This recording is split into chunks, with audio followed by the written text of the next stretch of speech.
welcome to a new edition of Planet Waves TV. I'm Eric Francis Coppolino, your friendly neighborhood astrologer, coming to you from the Harshaw House. Today is October 2nd, 2025, and I'm here today with a discussion of the Chiron-ERIS conjunction, which will include some description of Chiron and some description of Eris. There is so much I can relate to you in video format. I do suggest that you follow the series that I'm developing on Planet Waves. That's available both on the Planet Waves Substack and also at planetwaves.net. And by the way, all these videos are productions of Planet Waves Incorporated, which is an astrology company that publishes the planetwaves.net website. Okay, let's jump into the subject matter. So there are a number of different kinds of astrological events. I mean, you could say, well, there's like a limitless number of kinds of astrological events, but there are the kinds that take place on the level of like every few decades to once per century, or even less than that. And when we reach the point where we're at an event that takes place on you're looking in centuries, you have a very powerful event, because in astrology things generally gain their influence by being rare and by planets being slow moving and being distant and far from the sun. And by the way, in case I've never said this before, I do not use planets that are not orbiting our sun. Everything that I talk about in Planet Waves, with the exception of deep space points like the galactic center and a couple of others, everything else is orbiting our sun. All these different minor planets I reference, as well as the major planets. So this is a deep subject, both astrologically and then also in terms of the subject matter that it represents. And when we get into these distant planets that are making these extremely rare aspects that again happen on a basis where you have to count per century, or sometimes even less frequently than that, we're talking about events that drive the entire social environment, the entire mental environment. And this is true of the Chiron-Eris conjunction. There are not very many of these events in the course of a century. Maybe you have very important events like this every 10 years, and now that there's more planets that have been added to the astrological lexicon, which mainly I'm one of the only people who's using them, they might seem to happen a little more frequently. Chiron and Eris are both newly discovered planets. Chiron discovered in 1977, Eris discovered in 2005. That is very recent on the scale of astrology, and particularly given that astrologers are not too willing to look at new influences in the chart. And I have a couple of theories as to why that is, but they are very reluctant to accept new influences, and they tend to like to stick to the main streets. They're like the tourists that go to Paris and they go to the Eiffel Tower and the Champs-Élysées and the Arc de Triomphe, and they think that they've seen Paris. And my way of seeing Paris was to show up and not leave for 18 months, and then to spend a lot of nights roaming around the back streets and the back alleys of Rive Gauche and Arrondissement 5, 6, and 7, way in the back, and roaming around the alleyways to find the little shops that have been there for 100 years. And when we're looking at the astrology chart, the major planets are the main tourist attractions, and the minor planets are the ones that are off to the back and out of the way. And so you need some experience to do that and a sense of adventure, but mostly you have to be observant and I think be fair, and also work with a lot of charts. If you look around my office here, I have stacks of charts. I pretty much cast a chart for any event that has a time, and that's a lot of events. So anytime I see a time in the newspaper or on the internet, I cast a chart. Anyway, back to our story. So we're talking about the influence of Chiron and Eris that are combined in an event that is taking place now in 2025 and 2026, and which last took place in 1971 and 1972. That is 53 years ago. 53 years ago, if I'm doing that math correctly. And this is a little more than the orbit of Chiron, just a little bit more, so that makes sense. Eris moves very slowly. Chiron has a 50.7, that's basically 51-year orbit. Eris has a 557-year orbit. Chiron is a slow mover, but Chiron goes around the sun 11 times for every time that Eris goes around the sun. And in this discussion, we're focusing on the Chiron-Eris conjunctions in Aries in particular.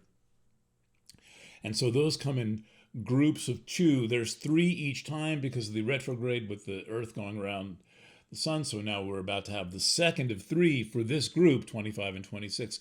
Previous to that, it was 71, 72. And then if we want to know what was going on in Aries with Chiron and Eris, we have to go all the way back to the invention of the printing press in the 15th century. And that is significant because what I'm about to talk a lot about media theory. And you could say, well, what's media theory got to do with astrology? But the question is, what does anything have to do with astrology? Because astrology has no subject matter of its own.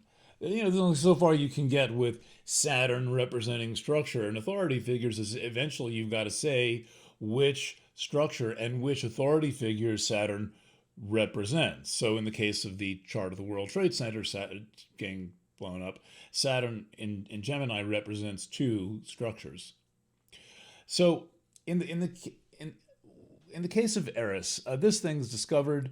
They announced in 2005 that they've got a new discovery, and right away, my friends and I got to work on figuring out what this was about. We knew that it was an important discovery. We knew that it was said to be about the size of Pluto. We knew there was this movement to demote Pluto, and we knew that this could be part of that. Turned out to be absolutely true. So anyway, the discovery of Eris is announced about 20 years ago in 2005. We get to work on it. Turns out this thing spends, first of all, it spends about 130 years in Aries. That's very unusual. The orbit is 557. It spends about 130 years in Aries. This is not something that astrologers are equipped to deal with, not most of them anyway. In fact, there's only a few who really have a grip on what this is about. And further, with a thing of that kind of an orbit, we're far exceeding the human lifetime. And until quite recently, really until 1785, the planet with the longest orbit was Saturn, 29 years. Saturn has to go around the zodiac something like 33 times, 33 orbits of Saturn for every orbit of Eris. And so we're way off the scale of what conventional astrology is equipped to deal with. They're barely figuring out Chiron. Now, it happens that I am a media student. My dad got his PhD at New York University in media ecology, and I'm now claiming lineage to my dad's PhD because I lived through him writing his dissertation, had many conversations about it, and I did some of my own reading as a consequence of that, and I learned media theory at a very young age. What is media theory?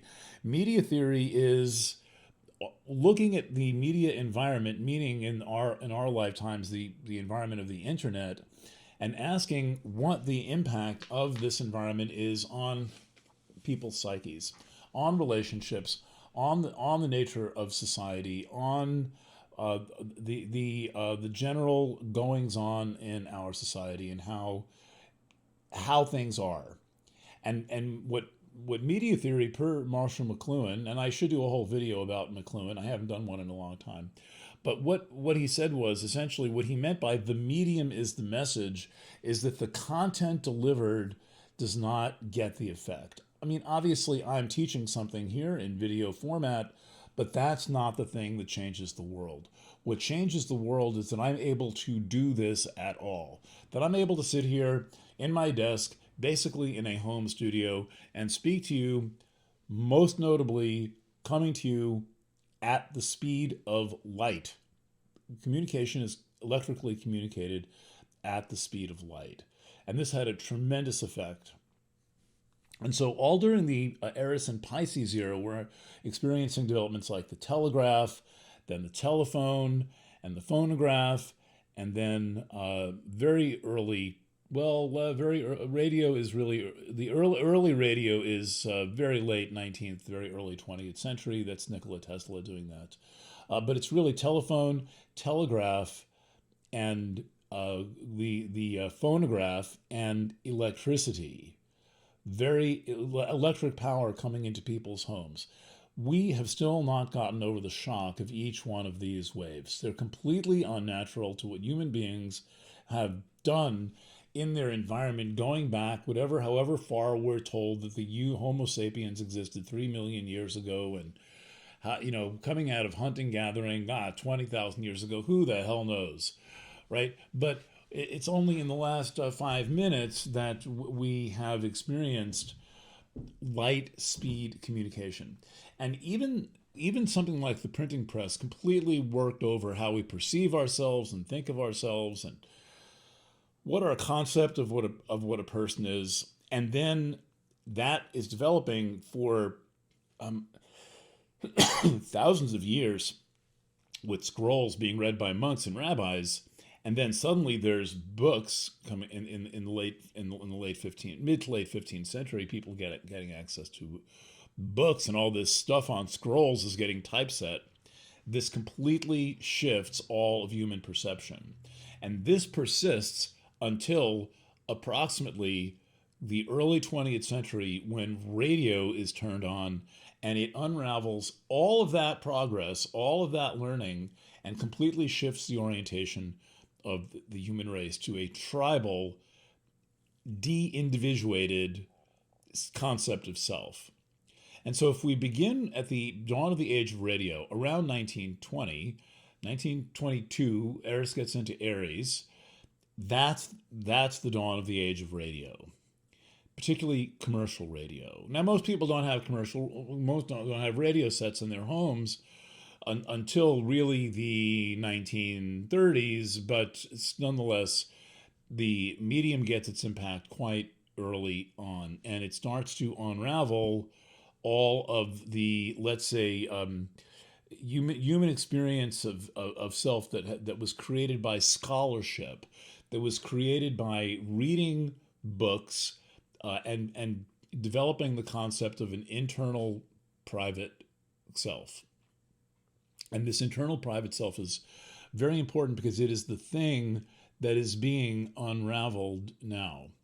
And I mean, this has been going on for 100 years, and it has been progressing increasingly exponentially quickly. And as important as this is, and as historical as this is, the trouble we face is that people do not see the environment. They just take the environment around them for granted.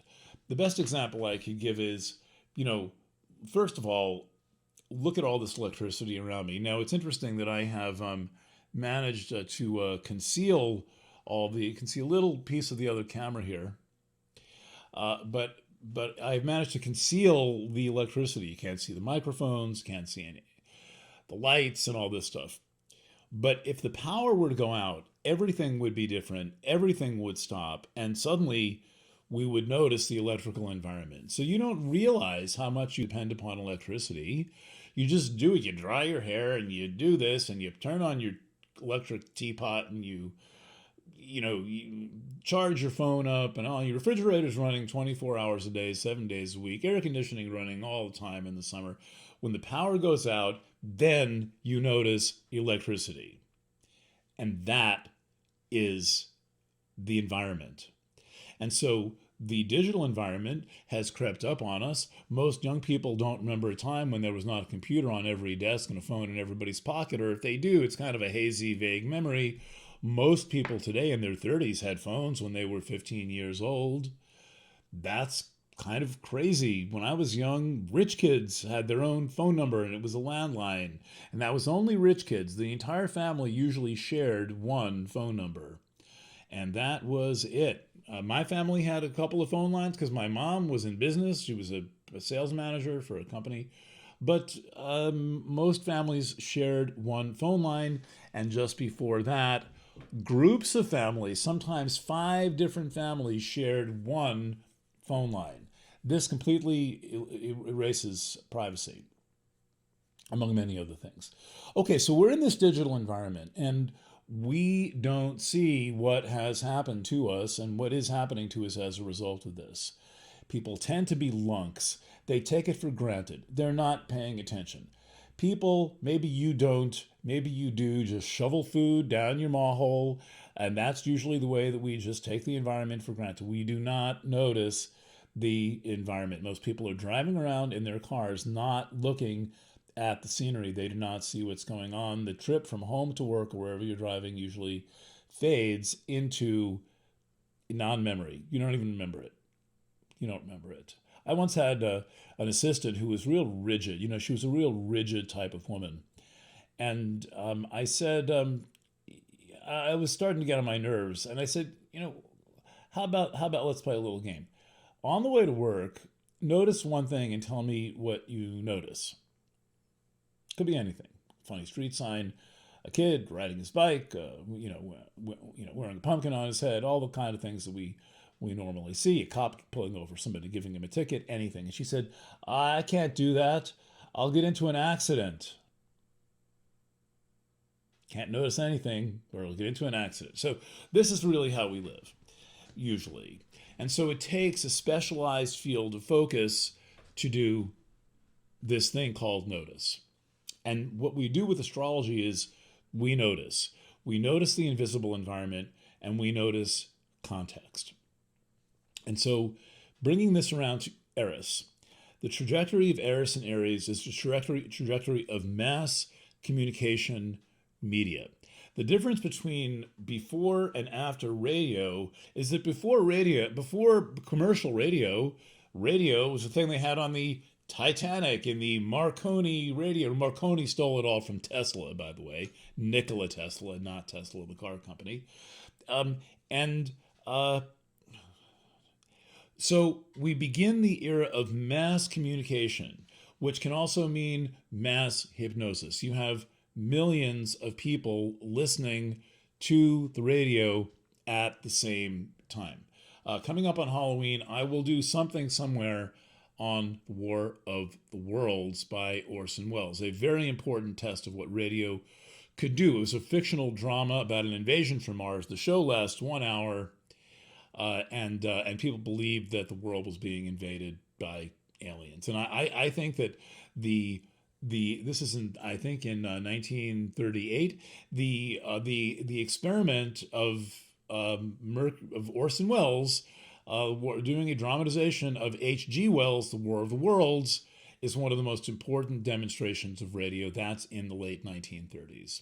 So the trajectory of Eris and Aries is the trajectory of mass electrical communication.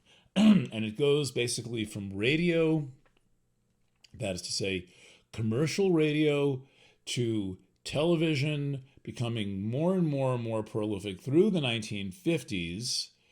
TV started to show up really in the early 1950s in people's households. Some maybe in the 40s, but not too many. And then in the 60s, TV is in its peak era. 1955, as we learned this summer, is the invention of the concept of artificial intelligence. So the computing background is being created deep in the background while this is going on. TV, commercial, iconic, scratchy TV with a little weird thing and the cathode ray being shot at you like an X-ray is going on in the 60s. It peaks in the 50s and the 60s and the early 70s with all of the activism which is provoked by television into cable television in the 70s, followed by high definition television, followed by that entire environment being swallowed by the digital environment as it is now. There's no more broadcast television. All television is via the internet. Now, there are no more broadcast stations. Maybe in very, very rural areas, maybe pirate television. All of those frequencies have been abandoned, and it is now all high definition digital TV. This then leads into the AI environment. This is all in the course of 1 century. We go from radio to TV with the digital environment brewing into high definition television, into the cable environment, into the digital environment, into the artificial intelligence environment in 100 years. 100 years. From the first commercial broadcast of radio to ChatGPT, that's fucking nuts. And yet we don't notice, we seem to not know and not care and not observe.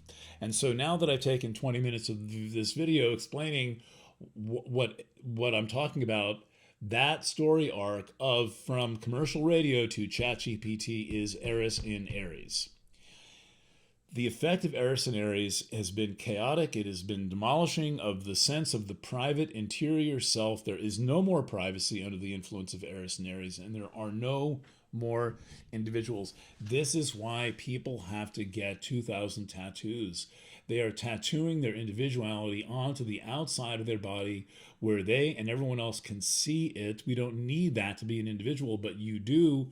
You have to turn your body into pictograms when the phonetic alphabet basically no longer exists in its original form, and you have to prove your individuality. Also, the tattoos are about never wanting to be naked. If your body's covered with tattoos, you're always dressed. You're never naked. Maybe you take your junk out, but still you're dressed, and you're doing it all with everything but socks on, and some people still wear socks. So anyway, this is the story arc of Eris in Aries. There have been a number of peak events during Eris and Aries. One of the most important ones was around 1929 when the planet Uranus made a conjunction to Eris. That repeats in 2016 when Chiron again makes a conjunction, Uranus makes a conjunction to Eris. That is the rise of Donald Trump. That was the chaos of 2016, was Uranus, this planet of electricity and inventions and groups, creating this massive tribal influence. And if you recall, there were the rally in Maine where Trump said, throw him out in the cold and don't give him his coat. And people are cheering this. They're cheering meanness. Why are they cheering meanness? They're cheering meanness because they don't know who they are. And when you don't know who you are, you think you find out by aggressing on other human beings. And this is what we're seeing going on. We're seeing it going on in all the wars in Gaza and Ukraine, these massacres that are happening. And this is all about having our identity decentralized, taken out of ourselves and turned into something, some other thing. And I will call that thing the electrical tribal phenomenon. And that is a phenomenon of Eris. Enter Chiron. Chiron, discovered in 1977, some years before Eris is discovered.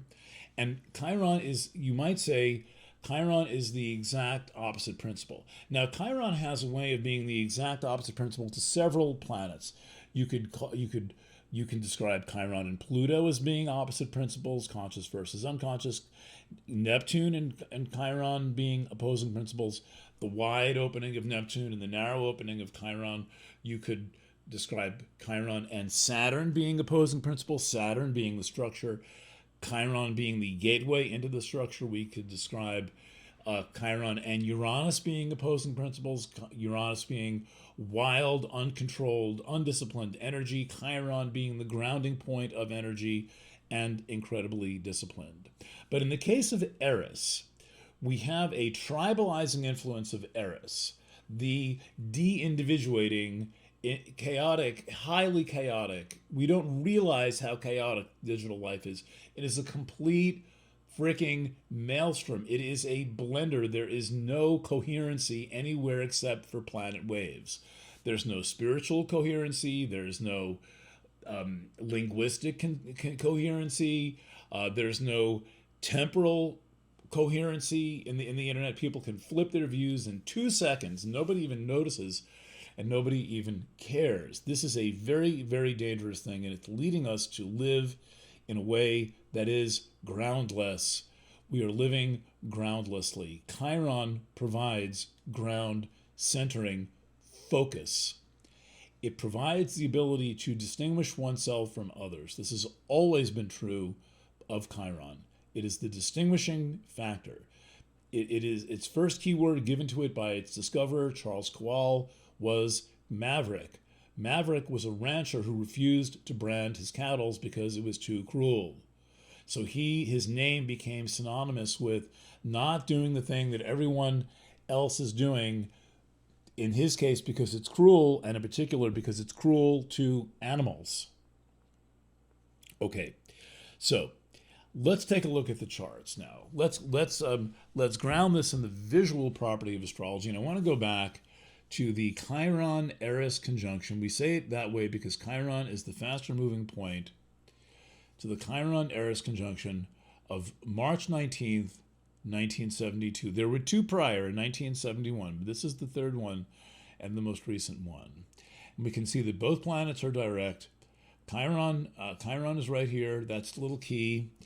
Eris is right here. That's the little downward facing arrow, and they are in a conjunction. You can tell the conjunction because the planets have the same number. Things that have a close number are also in a conjunction. Mercury is conjunct these points, and so too is Vesta. That's an asteroid, Mercury, the innermost planet. But the conjunction itself is Chiron and Eris at 12 degrees and 26 minutes of arc. So remember that this is actually in degree 13, because anything over 12.0 is degree 13. Let me adjust the camera now that I've got the chart came up. I still haven't quite figured that out yet. Okay, so this is 1972. If we now go to the most recent, we can see that Eris has moved a mere 13 degrees in 53 years. So keep your eye on Eris at 25.28. Here it's at 12.26. That's approximately 13 degrees. And it has taken since 1972 for Eris to go 13 degrees. That's kind of wild. And that gives you a sense of how slowly Eris moves.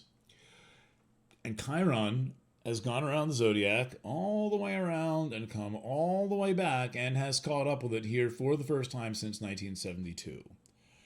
That's the next conjunction in the cycle. When this happens next in another 53 or so years, it's going to happen in Taurus. And it's going to take a whole other Chiron cycle to come back around, right? Because Chiron goes around the sun 11 times for every time that Eris goes around the sun. Hence, Chiron can go around twice and have both meetings be in Aries, because it takes Eris 130 years to get from the first degree of Aries to the last degree of Aries. Now, at this time, other things are happening in Aries. There is this very important conjunction of Saturn and Neptune that is happening right now. That will be exact only one time, not three, but one time in February. One thing I think that's interesting is that if we go back to the 1972 conjunction, well, I don't have that in, but there is a Jupiter conjunction to Neptune in this chart. I don't have the larger chart. It doesn't really make that much sense to use because you can't really see it. So when an event like this happens, again, this is the May event, there's other stuff going on around it. For example, it happens the day of the Gemini new moon. Does that matter? Well, it might come up in a reading at some point. This is creative writing. There's also this conjunction of Saturn and Neptune going on in Aries.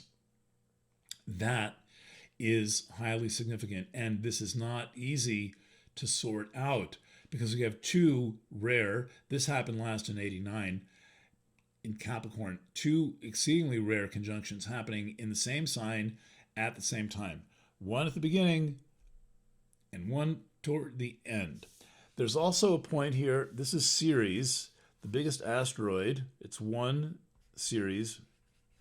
That's how it's written. And then there's another point here called Salacia. No, nobody but me uses this. But if you see other people use it, they're going to say, it's about salaciousness. Well, no, not exactly. First of all, Salacia herself was very prim and proper young lady who became the consort of Neptune, presumably as a virgin. There's nothing salacious about Salacia. But Salacia, to me, is about another matter, and that is the matter of the sex that's appropriate for you. So Salacia represents a depoliticized version of original sexuality, the sexuality that's correct and appropriate for you. It's got nothing to do with the rainbow flag. The rainbow flag is a political statement. I will come back to Salacia another time. This is a very important influence, particularly given the family Hunger Games aspect that I've been writing about for a year or so.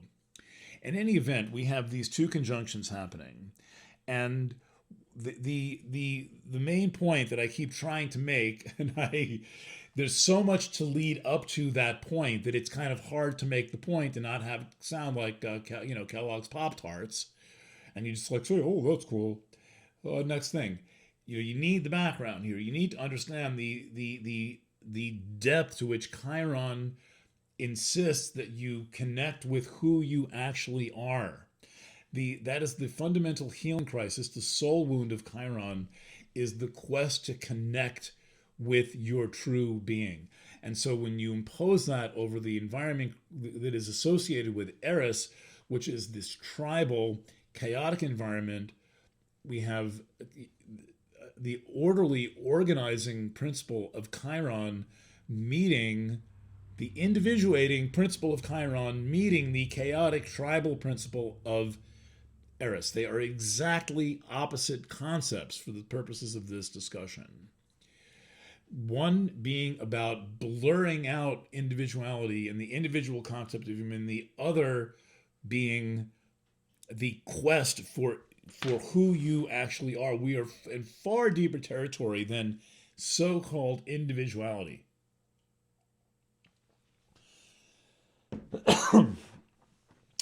Sorry, I'm having some allergies. It hasn't happened since I lived on Vashon Island in 2001. But I'm surrounded by a lot of trees right now. So this is a crisis. This is a healing crisis. People have become so completely fogged over by all of this electrical and digital and tribalizing technology, so brainwashed. We all say this, right? Why is everyone so brainwashed? Why is everyone so brainwashed? Well, you might say to yourself, why am I so brainwashed?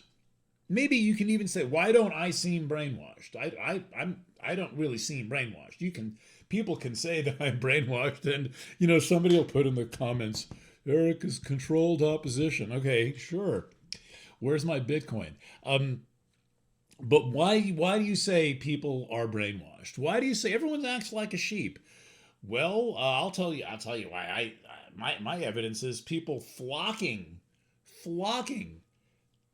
insisting on getting a vaccine when there was no apparent illness around them, and then the whole thing was over. The whole thing happens in 2020. What, people don't read about this stuff? No, they don't.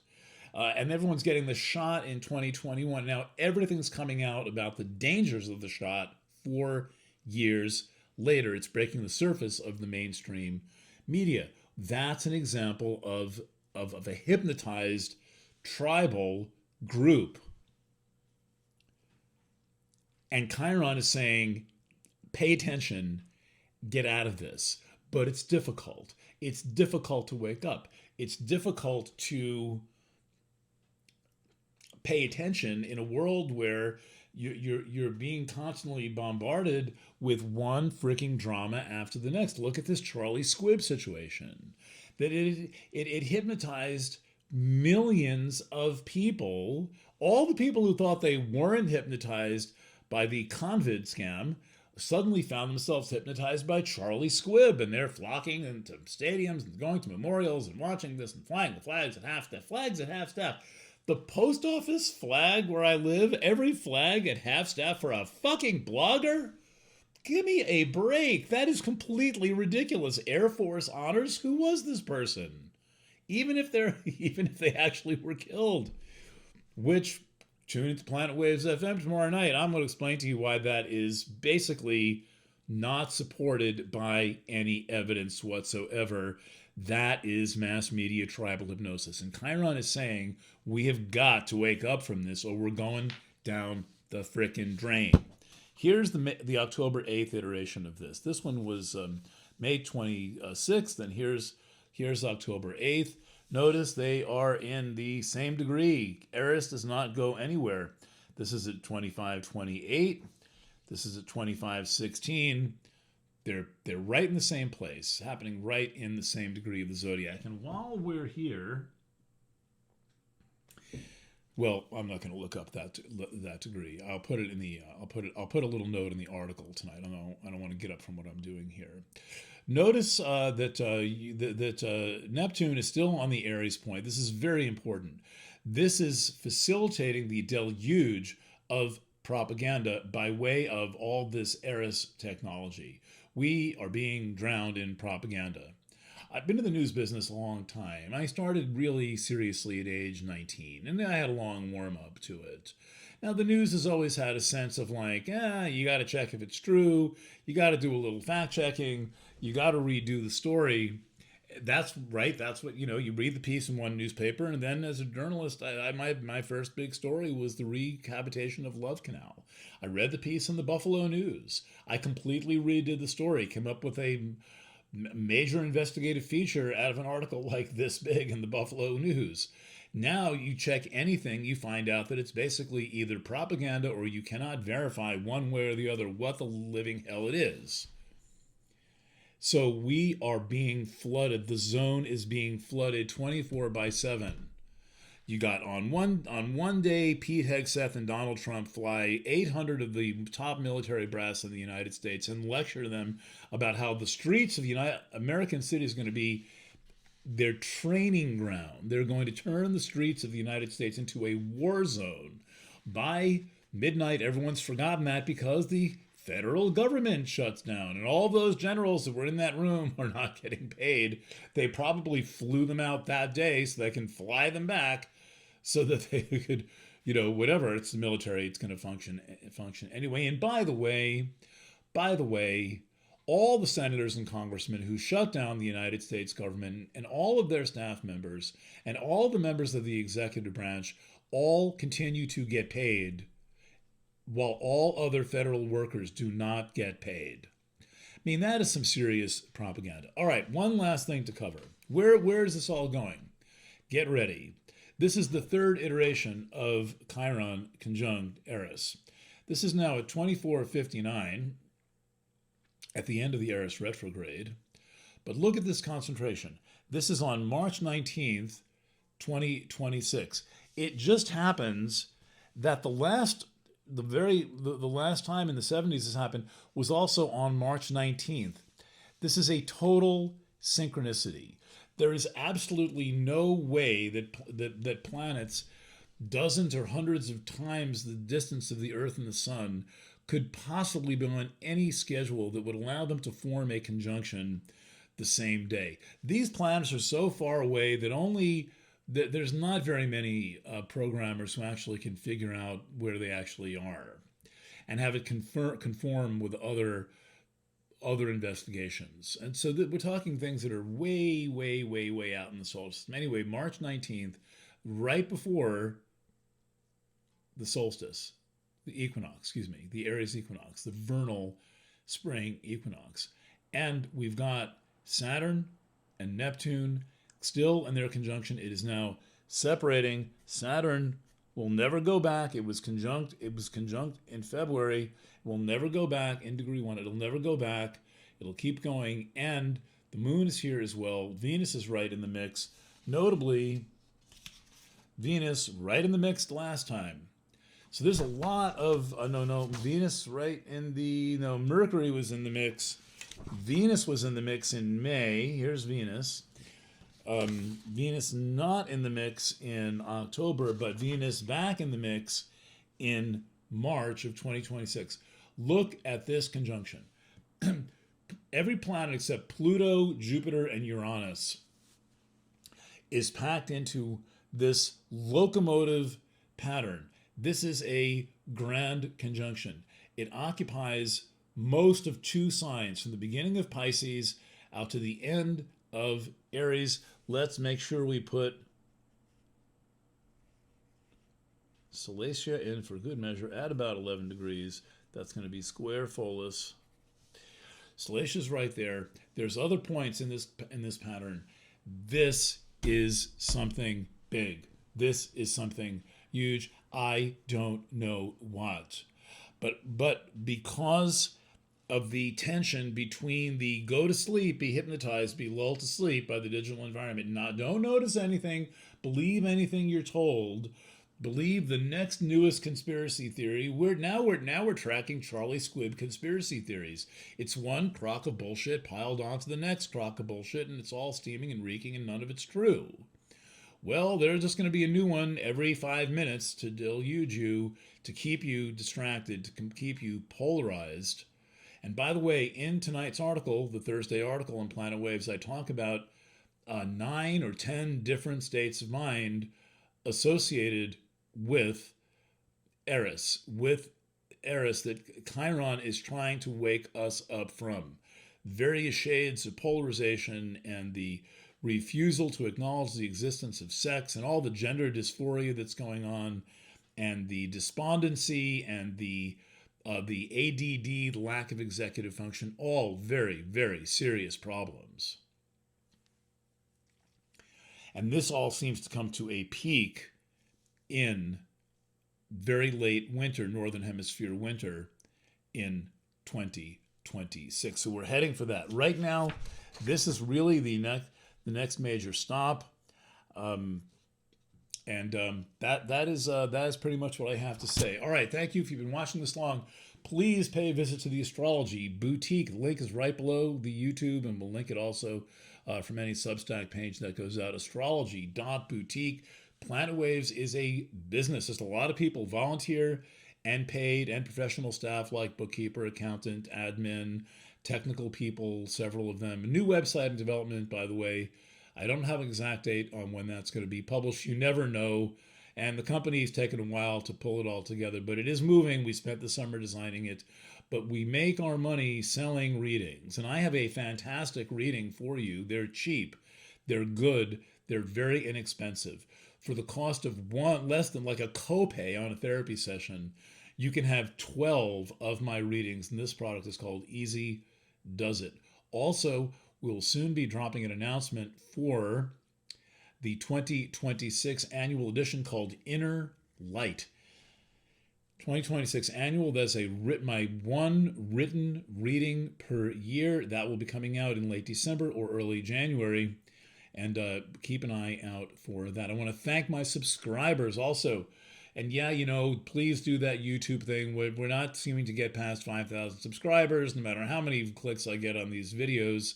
But we have our paying subscribers by Substack and through Planet Waves, who make sure that I have food to eat, and I can make sure that all the people who work for me have food to eat and the lights stay on, and we're able to produce these videos. This is one of those disconnects between real life and digital life, is people just assume that all content just manifests. You've seen me now speaking for 44 minutes. But you don't have any sense that it took me 20 years of work on Eris to actually be able to make this statement. And I realize I'm not doing it like breaking news, so dramatic. But nonetheless, if you're paying attention, you'll hear what I'm saying. It took me 20 years to figure out this media theory of Eris. And since the first days of my career, to develop my concepts about what Chiron is about. That's a long time. That's a lot of acquired knowledge and a lot of acquired experience. And the problem with the digital environment is that it swallows acquired knowledge and acquired experience. And hence people wake up one day and they decide that the earth is flat and the dinosaurs never existed. And Paul McCartney and Mick Jagger and Jerry Garcia never wrote a single song, etc., etc., etc. That is the digital vortex where all the stuff that we've learned as people and learned about ourselves can disappear. Chiron is insisting that you learn about yourself, that you drive your self-learning by perhaps your pain. Perhaps you're in pain and you need to get out of pain, or your curiosity will work and your sense of adventure will work, or your desire, curiosity is the desire to learn, to come out of the haze, to come out of the fog, to wake up from this digital nightmare that we are living through. All right, I'm going to sign off. Thank you for being with me from the Harshaw House on the 2nd October. Lots of love. And bye for now.